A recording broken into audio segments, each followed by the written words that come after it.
Greetings, Mark Garang, publisher of the Conway Daily Sun, and my guests are Pastor Nathan Hall and Karen Albert of the Lutheran Church, and what we're here to talk about, or here today to talk about, is the Way Station. And coming right up, and Rob, if you could put up that poster, to promote their concert on August 22nd at the Freiburg Laura Eastman Pavilion, and with Heather Massey and Jed Wilson. And Heather Massey is well known, and she's from Maine, actually, originally from Maine. Yes, Level. Yeah. So Jess, you grew up going to the Freiburg Academy, but she is now internationally renowned. Yeah. And she's great. And so we'll talk about that at the end, but let's talk about the Way Station. So the Way Station is the Lutheran Church over here on Grove Street, and the Way Station has been around for 2019, right? Mm-hmm. Yep. And so just to remind people, what is the mission? And well, first of all, how much is it involved with the Lutheran Church? So the Way Station grew out of the Lutheran Church and my work as a pastor, but it's currently housed in the Lutheran Church, but not part of the Lutheran Church. So it's its own nonprofit with its own employees. And the church provides the space for the Way Station to operate, and it feels like that use of the space is in line with the mission of the church, but the church is not overseeing the Way Station. And so Karen's really not with the church, she's just with the Way Station. Right. I'm on the board of the Way Station, and I'm pastor of the church. Right. And Karen, you're the development director, right? Yes. Okay. And so just physically, you get the church, the physical part of the church that everybody's familiar with, the church, but then you have another building, and what is, so Karen, what is all that? So the Way Station, as Nathan said, is part of that building. So we use some of that space. And especially, well, first of all, our mission for the Way Station is to provide safe, welcoming, non-judgmental support and services for the homeless and housing insecure of Mount Washington Valley. And I continue to say, we continue to say that it is all of Carroll County at this point, because Carroll County is the only county in the state of New Hampshire that does not have a physical shelter for homelessness. When you say a shelter, you mean like overnight Yes, stays? that's correct. And so Way Station serves, the immediate needs of people who are homeless or housing insecure or right on the edge, and who need support services. And what is that? So I know you're getting into transitional housing too, right?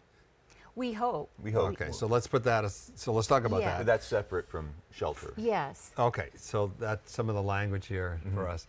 But your basic mission, so how does it work? So it's- people come to you Yes. and they get supplies, but they don't stay there. Exactly. It's a day center, and it's open Monday for appointment from 10 to 2.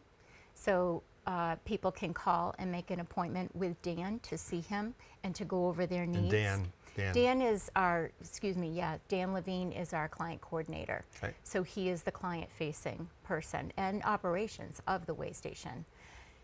Also on Thursday, we're open from 10 to 6. And within those hours are also appointment, but from 4 to 6 is open to the public Without appointment. without an appointment. So Now, how people, go ahead. people can come to the Way Station, and if they have an appointment, they've kind of got their needs in mind, or with conversation, Dan will ask, what is your immediate need, and then go from there. It's really all about the relationship, isn't it? To start a relationship with someone who is, having struggles. So, you've got set hours. What happens if people must just show up at odd hours? Then what? So we asked them not to show up at odd hours. We have signage on the building. It has happened that, one time we had a member of the police force drop off someone at the space in odd hours. We've had to tell them not to do that. But we have numbers that they can call. And so this bracelet that I have has a number on it. The sign we have has a number on it. And that's actually the point of contact for getting to the Way Station. So if they show up when the Way Station's not open, then there's nothing available to them there at that time. And what do you? So when you say nothing, what is available in terms of supplies? Like what's your stock and trade? So one of the most important things is communication. They can get their mail at 17 Grove Street. So it gets mailed to P.O. Box 1888, North Conway. We'll collect it for them and sort it out, and they can pick it up there. Gas cards are also something very important, especially in cold weather, because it's really their heat source and it's their home. A lot of people who have a car are able to live in their car. Someone who doesn't have a car, they can come and access any camping equipment that we have, and that is also either cold weather dependent or seasonal. So we trade those supplies out, and And we where have do you get all the supplies? a lot of donations. I talked to somebody from IME. I was at the farmers market yesterday, and they approached me and said, do we work with them? And we have in the past, and there's a lot of donations that will come from climbers, and we have a lot of those around here. So, and then people cleaning out will drop off sleeping bags, tents, tarps are very important, keeping everybody dry. We also give out laundry cards. We have shelf-stable food. We have essentials, toothpaste, all the things that you need. When someone can make an appointment, they might need a shower. So they have a private time at the way station upstairs. That's part of our plan to go forward to make it accessible for everyone. Our only bathroom that we can help people with is upstairs. So, or they have pillows or blankets, anything to help keep them warm. Nathan, what's the, I think when people think of homeless, and certainly even going over to Preble Street in Portland, Maine, a lot of substance abuse, a lot of, basically dysfunctional people. But it seems like you're describing people who aren't. Here they So are, there's cars and always phones and... a mix, right? Right, so what's But the most visible homeless people are the ones who are having the hardest time and can't keep it together. The ones that you don't see are the majority even, and those are the ones that are keeping their lives together enough that you're not seeing them. People don't want to be known as homeless usually. So explain that again. So- So the what? So ones you don't. What do you mean? So When you the say most you don't visible see 'em or homeless we people don't see them. that any of us see, and so we have this thought in our head that all homeless people are drug addicts or suffering from altered perceptions of reality, et cetera, et cetera. Certainly there is a subset that is true. But there are also people who, think about the housing market here. There's nothing available. You cannot pay for what is available on a salary that you get from one of the jobs around. There are people who have been managers down at Settlers Green who have slept in their cars because they don't have a place. It's not just one thing. So is this area, and if you were dividing up in percentages, if you go... Oh, I can't give you percentages, I'm afraid. I don't have that All right. I can. granular But, data. okay, You well, have? Okay. Yeah. the people that you mostly service, are they just, lack of a word, just generally functional people that don't have a place to live? It's a mix. It's definitely a mix, but there's a lot of people, definitely amongst that are generally functional people without a place to live. And where do they go, Karen, when you give them tents and all that? Where do they go? Where do they sleep? Well, So, yeah, go ahead, because our- Dan would have that. the place that people are allowed to sleep is the National Forest. You can sleep, I'm going to get this maybe slightly wrong, but this is what Dan would say. But you can sleep, I believe it's 14 days in one space before you have to move 10 miles as the bird flies. And then I think you have to have sort of 3 sites like that before you can go anywhere. Now you can think about the problem of that, right? If you don't have a means of transportation, how do you get to a place to sleep? Right. And so basically, people have been put in a catch-22 position, and so we tell people what they're allowed to do and where to go. They haven't told us that they're not doing otherwise, but I suspect that people have found other ways to exist, because to exist you have to be somewhere. Everybody hears the story of somebody underneath the bridge or somebody on somebody's private property and all that, but I guess we're going to get to that leads to the next question of how many people are we talking about, because certainly people hike everywhere in the woods, and I hike a fair amount, and I don't see tents in the National Forest, and or it doesn't seem to be very visible. So people will typically not put their tents right along a trail Sure. or in a visible place. We do encourage people to use the available campsites. If they have a car especially, that's helpful. So there are campsites that are set aside so for free camping in the National Forest that are designated as campsites. And we encourage people to use those, like up Town Hall Road, for instance. But yeah, so the number of people we help, I just checked with Dan, this is sort of a rough idea, but we help somewhere between, he said this season we've been helping between 35 and 45 households a week. 35 and 40, you call them households? Households. And so a household could be 1 person to 5 people, just people who come to us as a unit. So that leads to the next question. Are they individuals, couples, are there kids involved? There are, and you know, I do have some numbers here of approximately 400 individuals that we serve annually. 135 adults and 14 children are currently unhoused. So this is based on 2025 counts, and I suspect 2026 is going to be higher than that. Transportation remains the significant barrier. 91 adults and 10 children are unhoused but have transportation. 44 adults and 4 children are unhoused and lack transportation, so they don't have the car. 4 adults live in vehicles without transportation, a non-working vehicle, but it's shelter to them. 8 adults and 5 children live in RVs or campers. And this is what we know from what we gather. 18 adults and 2 children live in tents. So it's across the board. And as far as the children go, especially with the cold weather emergency shelter that we conduct for the state of New Hampshire between November and April, this past year we saw an increase in children. We were serving around 25 children along with their adults, thankfully.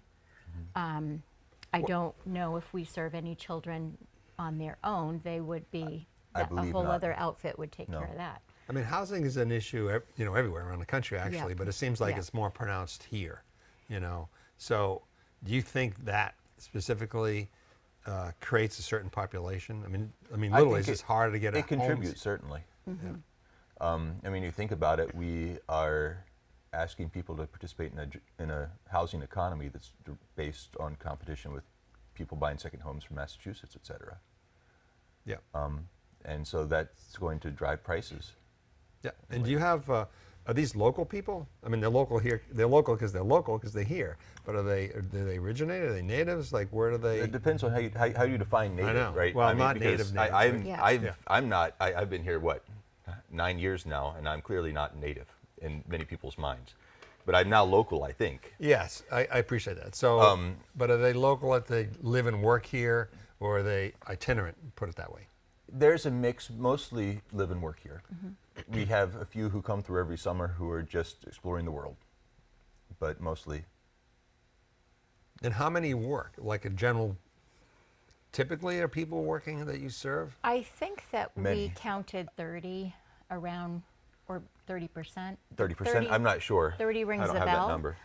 But get up in the morning and go to work. And, you know, and where they're coming from to go to work. And like Nathan said, those are the people that are invisible to all of us, including their employer.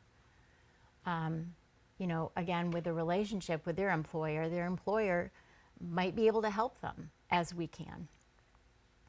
So any services that we provide can help people continue to live. Now, do you coordinate with the town and BJ Parker? How does that work? What's that connection? Yes, we do, and especially in the cold weather emergency shelter program, that timeline. So when temperatures Can I say drop. a word just what that is? Yeah, sure. So in the winter, for the past several years, we've received a grant to use to create a cold weather emergency shelter. And so what we have done with that is get hotel rooms for people when the weather is most severe. And, yeah. Yes, and so we administer, the Way Station is the agency that administers that for Carroll County. Other counties also contribute to the cold weather emergency shelter, and you know, it's all through Department of Health and Human Services. So the funding, well, we could go into that whole of how you count, of how much funding we receive is based on the point in time count. Set that aside, the the emergency shelter program, we provide hotel space, gas cards. You know, we take that money and divide it up between labor of the people who are helping with that program during that time. Supplies, a lot of the tent supplies come out of that funding, but it's mostly hotel rooms. I think it was end of February or mid-February last year. We were well over 1,000 room nights already, when the year before was 800 For the total year. for the total year. And those hotel room, are they motels, hotels? What does that mean? Motels. They're I mean, they're on the partners. strip down here? They're We have- partners with us. We have a few up here in North Conway and then a few in Ospey area. And so, you know, they have agreements with us to help our people. And, you know, we have a negotiated rate and it works out very smoothly. So it helps, I mean, it works for them, obviously. Yes. They're in Yes. business and it works for you. Do we have a Exactly. chart of, Rob, can you put up that chart, please? And that is a chart of services. Yes, services by town. So this isn't the people, but this is the people seeking the services from the town. So as you can see, Conway is the majority. We provide well over 1,000 services to the town of Conway, the people who reside in the town of Conway. And then Ossipee area is our other highest amount. And that is why one day a week we go down to Ossipee and provide those services. We work with different vendors down there and help that network of people. Overall, you know, like I said, about 400 people through the year. So then that's divided up. Conway is about 200, you know, it's the majority of that and then divided out. But these small towns, it's very rural to get to them. And so that's why we have the emergency shelter, the not emergency shelter, the rural way station outreach van. Okay, that so we that's just another thing. purchased. Rob, can you throw up that? Oh, There yeah. it is. Is that new? Yes, it's brand new. It's actually not yet on the road because it's being upfitted. So the interior of that will look like it'll have shelves for the shelf-stable food. It will have electricity. It'll be heated. So people, you know, imagine instead of using a private vehicle, Dan is now using this van, driving to Ossipee, meeting with those people. They're coming in, they're having a cup of coffee, having a conversation with Dan. They are receiving anything that they need. If Dan knows ahead of time who he's meeting, he can bring specific items. They might need a tent. They might need, you know, any of the supplies that we Is that a special we grant gather. for that, Dan? And that's a super good question. It absolutely is. We purchased the van, but the services end of it and the upfit of it came from the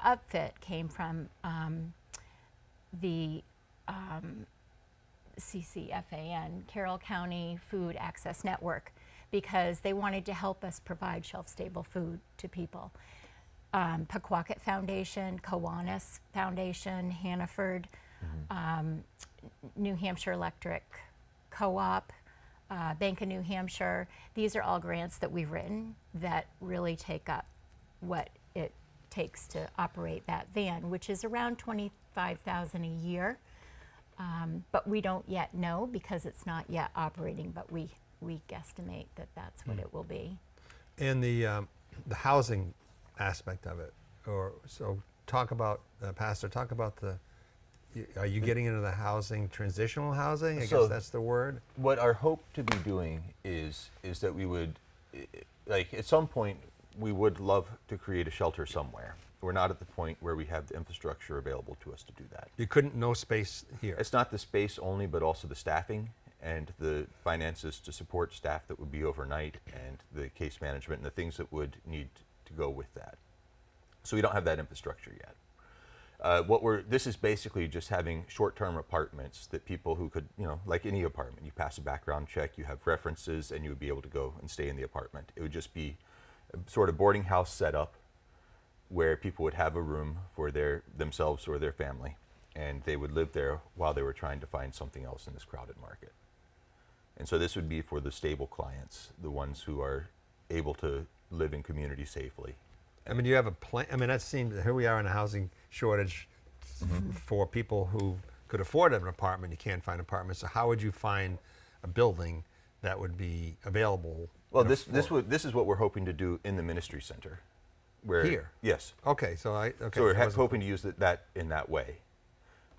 With the renovation With the of renovation that of property. that space. And how does that work with zoning? So we have, well, first of all, that building was always used for a mix of housing and office space. And that's the building in think back there's- of the church, right? Yes. Connected Yeah, with it? so it's where before it was a Lutheran church, it was a Catholic church. And that building was the rectory. And so there were priests that would live there, and there were offices down below, and so it was always a mix usage. And so it's operating the same way it always has. We did go through a zoning process, and the town upheld, they permitted the use that we had on that plan, but we're still sort of waiting for funding to come through. Okay. What else? Well, all of this takes funds. What is your and, budget? Our budget is around $400,000 Including a the cold year, weather grant? including the cold weather Which is grant, 100-some. which is about 110 averaging. So Now, does any of that come from the town taxpayers? People who are watching this are going to say, okay, how much am I paying for yeah, this? no, Well, not yes, at all. Town of Conway Oh, contributes. town, yes. that's Yes. a very, Yes. thank you. So we do go out to many of the towns and do a warrant article. So you have a warrant article. You're one of 40 in Conway. How much do you ask Yes, for? we increased it this year and asked for 20. The town actually, some of the members thought that was low. But then it's the voters who do decide Sure. if they vote for that or not. So it's a very well served, ask. And we've asked Madison, Ossipee, Conway, Jackson, Bartlett, I'm forgetting one or two, but Albany, these are towns, and I always try to add another each year. Another town. And then Another it's, town. yes, another town, and it's necessary because the numbers in those towns are increasing, so we can justify that. And this is the obvious cynical question that people are going to say, the more services you offer, the more people you're going to attract. I mean, Portland, Oregon, there's towns that are easy to live in, a lot of services. Is that a factor? Does that even make sense? Nobody chooses to be homeless, obviously. Right. I think that if you were going to go to a place with services, you probably wouldn't come to New Hampshire. Too damn cold. Yeah. Cold. Also, Massachusetts offers far more services than we ever could. We did have a couple times with the cold weather program where people thought that they could get free hotel rooms, and we had to be very clear what our service limits in areas were. That we are serving the people in this county, because that's where the grant is written for. We're not serving people outside of that. And so, but for our general services, if people come and get a tent, we are not vetting them to say, can you prove that you're a resident here? Because how do you prove residency as a homeless person? But I don't think that it's realistic to imagine that the services we provide are going to be something that is going to say, I can live easily here, and this is going to be the good life if I just come to Conway, New Hampshire. Sure. Yeah, no, Yeah. yeah. Did we hit all the high points? Yes, I believe so. So why don't we get to the entertainment part of the show? All right. So if you could put that poster up just for a second, that would be great. And Heather and Massey and Jed Wilson, if you could talk about them a little bit. She's part of the Wayland Jennies Jenny's. and a trio of women, acoustic in there. Yeah. I was looking at the YouTube, and it's really kind of magical voices, I guess. They are. So, yeah, Good way to put it. I happen to be friends with Jed Wilson. He was a musician at Nativity for quite a few years. And he is phenomenal. He studied at the New England Conservatory of Music, and he has a way of playing that it's more than just technical ability to play, but a sensitivity to what is happening and expressing with it. So that I got to know him through that, and it turns out that when he was in the conservatory, he got to know Heather Massey. In fact, he's married Heather Massey's sister. Wow. Dina, and they put out music together for over the years. So that it's not just Heather Massey and Jed getting together for this. This is something that they know each other. They played together for years. They went on Garrison Keillor's Prayer Home Companion Really? cruises together to perform. They've been on all over the place. But yeah, so that they're quite an act, and they're quite good, and they're just an amazing. Even though Heather doesn't live here anymore, we can say local talents. And you said she went to Freiburg Academy? She did. Does that mean she was from Freiburg? Lovell. Huh. So yeah, so she grew up in Lovell. That's where the others still live. So yeah, She still lives there? no, her sister and the rest of the family are still there. Yeah. And she's full-time musician and travels, right? She is, as I understand it. Yes. That's very nice. And of course, at the Freiburg, it'll be the acoustics are great. It'll be Yes. it'll be a nice show. Yes. And it's you know, August. I should say again, it's August 22nd, which is a Saturday night, and I assume you can get tickets through you. Yes, you go onto our website is really the easiest way to access tickets. The poster has a QR code, so if you see the poster hanging up anywhere, you can Or access if it them shows up there on the direct screen to there. again, just pause your or- screen and use your phone. Yes. Yeah. And I assume tickets you can buy at the door. So tickets are free, and you can. The tickets are free? They are. You need to reserve them though ahead of time. So when you ask about buying them at the door, you can. There'll be a QR code on the outside, so that you can access them right away. We do want people to, it's not just come in and have a seat. This is also a fundraiser, so the suggested donation is $50 a ticket. Some people give more, some people do come for free and take that. How does that? Now you've done. This is the third. Yeah. What did you do last year? Last year we collaborated with Cold River Radio Show. It was held at the Majestic, and that was really a nice way to, access more community talent. Have you had this experience of it's free but a donation before? Our Of this- first year we did This that, is and the this is our third third year. year, and we're doing it again. And how it's a? I mean, that's an interesting model, right? Many people donate, and it's an interesting model because, I mean, for one hand, we really do want the people who are going to find it hard to get a ticket to be able to just come. Right. We're in the business of helping people who are Right. down on their luck, right? Right. And we are trying to do a thing to create community. It's not just the concert and raising money, That's but why it's also called a money is fundraiser. raised out of community. Right. And so if people come and learn about the way station, we'd love it if people started giving in the process. Also, some people will see that tickets are free, but there's a suggested donation. They may decide, I'm going to cover the cost of a ticket for someone else. And so we're relying on people's willingness to see the cause of the way station and pitch in for it and think it's worthwhile, and also know that we want people to be part of this community event with us. Interesting. There are people that make a donation, say, I can't attend, but I'd like someone else to. So that's, and we receive many of those. So doors open at 6:30. Concert starts at 7. It's at the Laurel Hill Eastman Performing Arts Center in Freiburg, and we'll have, a really good way to do it is to get tickets ahead of time. Go to our website, waystationnh.org, and there's a ticket logo right on there. You just access tickets, fill out some information, buy it online. At the concert, we will start out with, I believe, the first set, and then there'll be an intermission. We have a lot of refreshments that have been donated by local bakeries and beverages. It'll be non-alcoholic beverages. We'll have a mocktail, Yeah. I suppose. And these bakeries, they really Yeah. enjoy helping us out. So a platter of cookies goes a long way. Yeah. Okay. And people make a donation for those free refreshments. So it's all about friend raising and fundraising. Yeah. raising friends and raising funds. That's a good expression. Yes. Hey, anything else? Yeah, I do want Okay. to thank our major Okay. sponsors. That would be missed. Thrivent is joining us again. Valley Originals, Eastern Slope Dental, they are new with us this year. Varsity Beverage is also new with us this year at that level. That's the housing level. Meredith Village Savings Bank, New Hampshire Electric Co-op,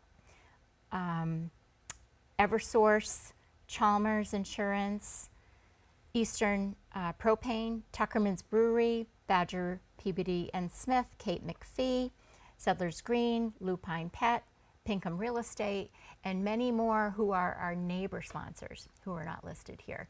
And a neighbor sponsor, anybody can be a neighbor sponsor, $250 really helps be a good neighbor. Okay. Hey, can I totally switch gears? And since you're here, Pastor, how's the Lutheran Church doing? Ooh, I think we're doing okay. What do you have a particular reason for that question? Kind of, only because I'm from Berlin, and I used to go as a kid. And I don't go to church anymore. I'm like one of those. But when I was a kid, I went to the Lutheran Church in Norwegian Village. Pastor Larson. It was just a great community. Yes. But I also know, like most churches, they're losing it. Or not all of them, but losing attendance. And Lutheran Church is actually a pretty. Since I looked it up before this, it's like 1% of churchgoers are Lutherans in this country. Is that true? I haven't looked at that Yeah, stat. but that's because not a lot. Well, it's not a lot, but if you consider,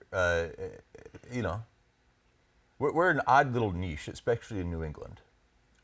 If you go to Minnesota, it's going to feel like everyone's a Lutheran. Yeah, all the Norwegians. All the Norwegians. But yeah, no, the Lutheran Church, we are, I think we're a pretty good community. We actually were started out of that church in Berlin. So that was the church we were sort of a subset of that church, and they sent a pastor to us back in the 80s. Huh. But now we are a larger church than that church. I think we are, things are always a struggle with any church that's... Like, what's typical attendance on a Sunday? We have, if you include the people on Zoom, around 70. 60 to 70, I would guess. What is it to be a Lutheran? Oh. I know Martin Luther and the whole story, Yeah. but what is it in terms of your outlook on... So yeah, every denomination has their own thing, and for you online, you're welcome to keep listening or move on. But yes, so we Lutherans are a kind of an odd duck, I guess, in the Christian scene. My variety of Lutheran is one that has a particular theological lens that emphasizes God's goodwill and love for all people, and that it's done not on the basis of what we have done, but on the basis simply of that that's who God is. And so then we have all these sort of, we live in a world that's operating under rules, right? You have to do this, and this is what makes you worthwhile and a good person, and how you hold up to those rules. And God's way is completely contrary to that. And so being invited over and over again into a way that is centered in unearned and unmerited love that is for all people in all times. So you can see why a homeless shelter would have a home there. Sure. And so that is, there's far, far more detail I could go into with that. But we would say that the gospel is that is the word that means good news. The gospel is that in Christ, each person is received and welcomed without any precondition. How do you account for the new churches, like the Journey Church? I mean, why is there more interest in new churches and less the traditional ones? I mean, the Journey Church is part of the Missionary Alliance, which has been around quite a while, right? Yeah, and I'm just picking them out because I happen to live next to them. But I don't know that I'm able to make an accounting of Right. all such things.